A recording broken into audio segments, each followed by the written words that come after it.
پیغمبر اکرم اپنے ان 2 عظیم محسنوں سے محروم ہو گئے، جس کے بعد پیغمبر نے اس سال کو عام الحزن قرار دیا اور پھر پیغمبر اکرم نے حکم پروردگار سے ہجرت کا فیصلہ کیا۔ ہجرت کے موقع پر پیغمبر اکرم نے اپنے بستر پر مولا کائنات کو سلایا اور اس بات کا حکم دیا کہ اگلے دن یا بعد میں جب مناسب ہو اس اعتبار سے امانتیں جو کفار اور مشرکین کی وہ انہیں واپس کر دی جائیں، جس کی بھی امانتیں وہ سب ان کو واپس کر دی جائیں اور اس کے بعد مولا کائنات بعد میں انہیں جوائن کریں۔ پیغمبر اکرم اپنے بستر پر مولا کائنات کو لٹا کر گئے اور ظاہر ہے کہ تلواروں کے سائے میں اس موقع پر مولا کائنات نے فداکاری کا عجیب ثبوت دیا اور عجیب محبت رسول کا مظاہرہ کیا کہ جس کے اندر اپنی جان کی کوئی پرواہ نہیں ہے اور پیغمبر اکرم کی جان بچانا مقصود و مطلوب ہے۔ ظاہر ہے کہ مولا کائنات اس میں کامیاب ہوئے، پیغمبر اکرم تشریف لے گئے اور اس کے بعد غار ثور میں کچھ دن پناہ لینے کے بعد مدینے کی طرف روانہ ہو گئے۔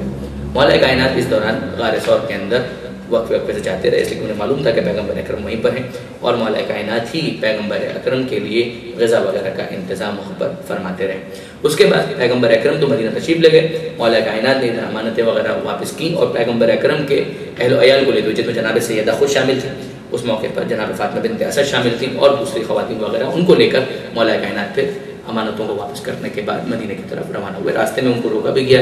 اور مولا کائنات کو مقابلہ بھی کرنا پڑا، مگر ان تمام منازل کو طے کرتے ہوئے مولا کائنات پھر مدینے کی طرف بڑھے۔ پیغمبر اکرم مدینے میں داخل نہیں ہوئے تھے اس موقع پر، مدینے سے باہر قبا کی بستی تھی، وہاں پر پیغمبر اکرم موجود تھے۔ کہا بھی گیا پیغمبر اکرم سے کہ آپ مدینہ میں اندر تشریف لے جائیے، مگر پیغمبر اکرم یہی فرماتے تھے کہ مجھے انتظار ہے، اور ظاہر ہے کہ وہ انتظار کسی اور کا نہیں تھا، مولا کائنات کا انتظار تھا۔ مولا کائنات جب تشریف لائے ہیں اور کنبے کے دوسرے افراد کے ساتھ تشریف لائے تو اس کے بعد پھر مولا کائنات کا استقبال کیا پیغمبر اکرم نے اور پھر مدینہ منورہ کے اندر تشریف لے گئے اور پیغمبر اکرم کا استقبال کیا گیا۔ مسجد جہاں پر قبا کی وادی کے اندر، قبا کی بستی میں جہاں پیغمبر اکرم ابتدا میں تھے مدینہ میں داخل ہونے سے پہلے، وہیں پر عالم اسلام کی پہلی مسجد مسجد قبا کے نام سے تعمیر کی گئی اور وہ آج بھی موجود ہے، البتہ رینوویٹ ہونے کے بعد اب موجودہ شکل وہ تو نہیں ہے کہ جو اس زمانے میں تھی، مگر آج بھی موجود ہے اور اس اعتبار سے متبرک مانی جاتی ہے کہ پیغمبر اکرم نے اس کی بنیاد رکھی تھی اور بلکہ قرآن مجید کے اندر اس کا تذکرہ بھی آیا تھا۔ تو یہ عالم اسلام کی پہلی مسجد ہے۔ یہ ذہن میں رکھیے کہ مسجد الحرام تو چونکہ پہلے سے موجود تھی، جو باقاعدہ اسے تعمیر کیا گیا وہ مسجد قبا تھی۔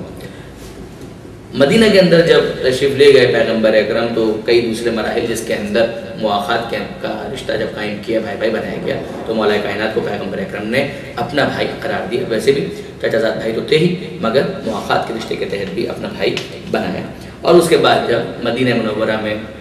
ایک باقاعدہ اسلامی حکومت قائم ہو گئی اور دوسرے کئی مسائل تھے، وہاں پر یہودی تھے، ان سے میثاق کی گئی اور دوسرے کئی مسائل ان کو حل کیا جا رہا تھا۔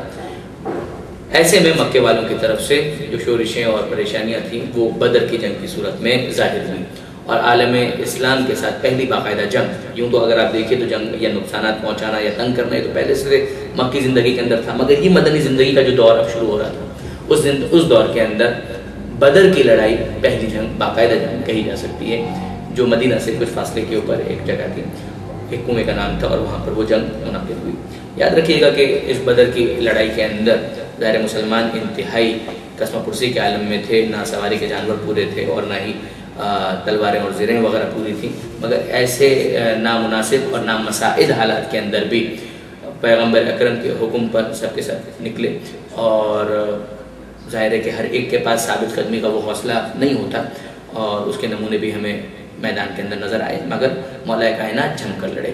اور اسی وجہ سے بعض علماء مولا کائنات کو امام الاشجعین لکھتے ہیں، شجاع افراد کے امام، بہادر افراد کے امام، کہ ان کے سوات قدم کے اندر کہیں بھی ہمیں لغزش یا لرزہ نظر نہیں آتا۔ یہ مولا کائنات کی واقعاً ایک عجیب صفت ہے جو پروردگار عالم کی طرف سے انہیں عطا ہوئی اور مولا کائنات جنگ بدر کے اندر بھی 70 جو کافر مارے گئے تھے ان میں سے آدھے 35 مولا کائنات نے قتل کیے اور باقی 35 کے قتل میں بھی مولا کائنات کی مدد بہرحال شامل حال رہی۔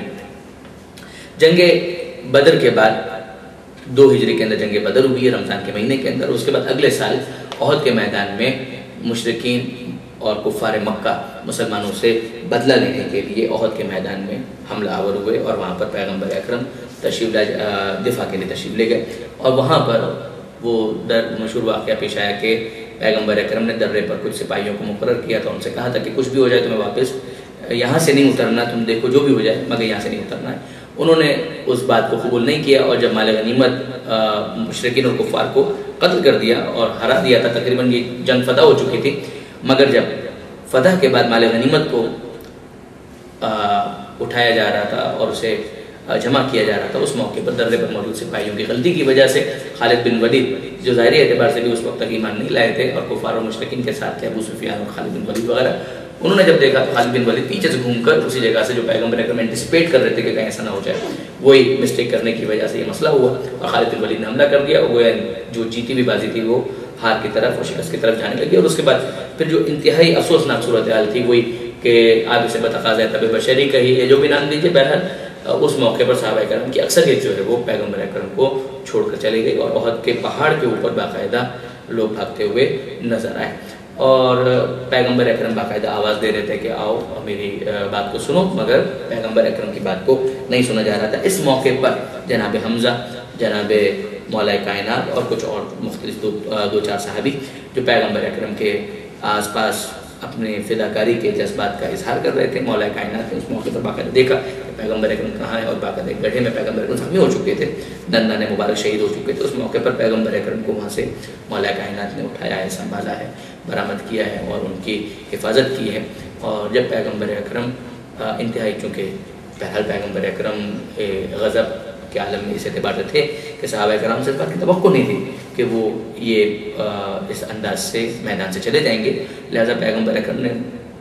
مولا کائنات سے کہا کہ اے بھی تم بھی چلے جاتے، تم کیوں نہیں گئے؟ اس موقع پر مولا کائنات نے وہ تاریخی جملہ کہا کہ اکفر بعد الایمان، کہ کیا ایمان کے بعد کفر اختیار کر لیتا یا رسول اللہ، میں تو آپ پر ایمان لا چکا ہوں۔ تو بہرحال یہ درجات ایمان اور درجات فضائل ہوتے ہیں جس کی وجہ سے یہ تمام چیزیں ہمارے سامنے تاریخ کے صفحات کے اوپر بکھری پڑی ہیں۔ بہرحال اس کے بعد احد کا جو واقعہ تھا اس میں ظاہر ہے کہ مسلمانوں نے کافی جانی نقصان اٹھایا اور اسی میں جناب حمزہ کی شہادت بھی ہے۔ جناب حمزہ جنہوں نے پیغمبر اکرم کے چچا ہوتے ہوئے بھی اور ساتھ ساتھ واقعاً اسلام کا حق ادا کیا، سید الشہداء کا لقب دیا گیا اور اس واقعے کے بعد یہ طریقہ کار قرار پایا کہ پیغمبر اکرم نے جب دیکھا کہ مدینے والے اپنے اپنے کشتوں پر جنہیں شہید کر دیا کہ ان پر رو رہے ہیں، ماتم کر رہے ہیں، تو پیغمبر اکرم نے تاریخی وہ جملہ ارشاد فرمایا کہ اما عمی حمزہ فلا بواقی اللہ، مگر میرے چچا حمزہ پر ماتم کرنے والا کیا کوئی نہیں ہے؟ اور اس موقع پر پھر مدینہ کے انصار نے یہ طے کیا، اپنی عورتوں سے کہا کہ جاؤ فاطمہ زہرا کے گھر پہ جا کر انہیں پرسا دو اور ان کے خدمت میں تعزیت پیش کرو اور حضرت حمزہ کا ماتم پہلے ہوگا۔ پھر وہ دستور بن گیا کہ کبھی اگر کسی کے گھر پہ موت بھی ہو جاتی تو جناب حمزہ کا ماتم کیا جاتا، جیسا کہ آج یہ امام مظلوم کے حوالے سے ہوتا ہے۔ جیسے کہ جناب حمزہ گویا شہید متحری کے بقول اپنے زمانے کے سید الشہداء تھے اور امام مظلوم قیامت تک کے شہداء کے سردار ہیں۔ احد کے میدان کے بعد پھر خندق کا واقعہ پیش آتا ہے 5 ہجری کے اندر، جہاں پر باقاعدہ احزاب یعنی مختلف گروہ جمع ہو کر مسلمانوں پر حملہ آور ہوتے ہیں مدینہ منورہ پر۔ پیغمبر اکرم جناب سلمان فارسی کے مشورے سے خندق کھودتے ہیں اور اس جنگ کے اندر بھی جو ہیرو کا کردار ہے وہ مولا کائنات کا ہے۔ جب عمر بن عبدالعزیز نے اس بات کا مطالبہ کیا کہ مسلمانوں تم میں سے کوئی ہے جو میرا مقابلہ کرے، اور پیغمبر اکرم نے صحابہ کرام سے مخاطب ہو کر ارشاد فرمایا کہ من لہو، کیا ہے کوئی اس کے مقابلے پر جانے والا؟ اور 2-3 دفعہ پوچھنے کے باوجود جب سوائے مولا کائنات کے کسی اور نے آمد ظاہر نہ کی تو اس موقع پر بھی مولا کائنات گئے۔ پیغمبر اکرم نے ارشاد فرمایا برز الایمان و کلو الی الکفر کلہ، کہ آج پورا ایمان پورے کفر کے مقابلے پر جا رہا ہے۔ اور جب عمر بن عبدالعزیز کو تحقیق کیا ہے اس موقع پر پیغمبر اکرم نے ایک اور ارشاد فرمایا کہ ضربۃ علی یوم الخندق افضل من عبادت الثقلین، کہ آج کے دن علی کی ایک ضربت ثقلین کی عبادت پر بھاری ہے اور اس کی فضیلت زیادہ ہے۔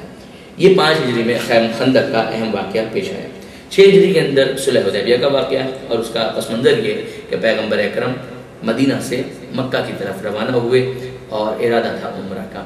عمرے کے ارادے سے روانہ ہوئے، مگر جب پہنچے اور وہاں پر بیان بھی کیا گیا کہ ہم عمرے کا ارادہ رکھتے ہیں مگر مشرکین اور کافرین نہ مانے اور ایک پیکٹ اور ایک ایگریمنٹ یا ایک صلح نامہ کرنے پر راضی ہوئے، تو اس صلح کا نام پڑا صلح حدیبیہ۔ اس صلح حدیبیہ کے اندر بھی